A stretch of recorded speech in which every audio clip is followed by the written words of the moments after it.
Hello, I'm Paul O'Kelly, editor of dublinchampion.ie, and here are today's Irish papers for Saturday, August the 3rd, 2024. Wonderful photos today, none better than a stunning study of Rashidi Adeleke on the cover of the Star's Inside Sport. This alerts us to her 400 metres heat on Monday and to her chances of gold on Friday.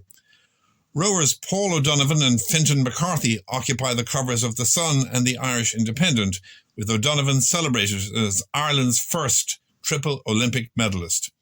Sadly, there's crime too, with knife attacks in Cork and Armagh, a ride-by shooting in Mulhuddart, and the smashing of several government gates in Dublin City.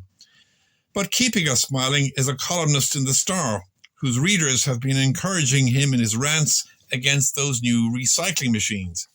I've had more positive feedback than I've had rejected cans, and that's saying something, writes Billy Scanlon.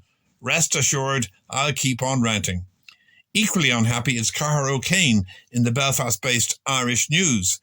There he reports that many an Irish sporting success has been blacked out by RTE.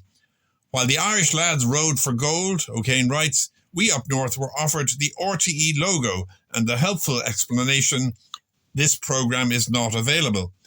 Apparently, RTE failed to insist on having the 6 counties in the TV contract when they paid good money for the Irish rights. Meanwhile, the main crime story is the horrendous death of mum of 2 Dana Walsh in Middleton, County Cork. Her flat burned out on Friday afternoon. The Mirror and the Star feature strikingly similar covers, with the Mirror headline reading, Murdered Mum Found in Burning Flat. Too late for print was a report caught by the online Roscommon Herald that a man known to the deceased has been arrested. A white van man has been caught wrecking wrought iron gates in Dublin. His most notable targets were outside the Dáil and the Áras, all pictured in a spread in the Mirror. The Herald carries a front-page story of ride-by shootings in Mulhuddart, County Dublin. The target was a known associate of murdered gang boss Jason Hennessy Sr. This latest target survived uninjured and is yet to be named. More crime in the Mail. Crackdown on beauty salons selling Ozempic.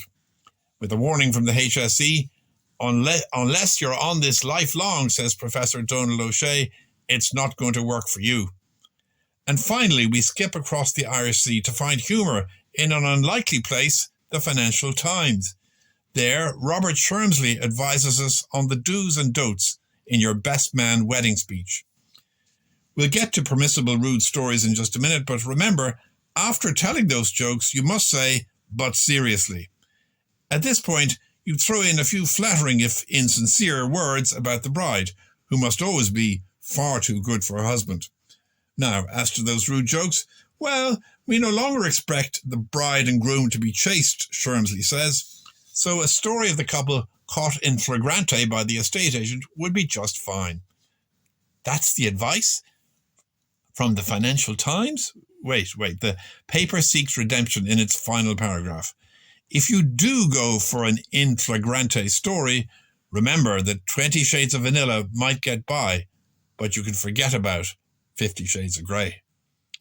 Well, we'll be with you again for Sunday's papers, and remember, on RTE Radio 1, the paper people no longer work the weekends. So if you want to hear and see what's making the front pages, go to dublinchampion.ie, where we link all these videos. Please like, subscribe, comment, and tell your friends. And go ahead, buy yourself a newspaper.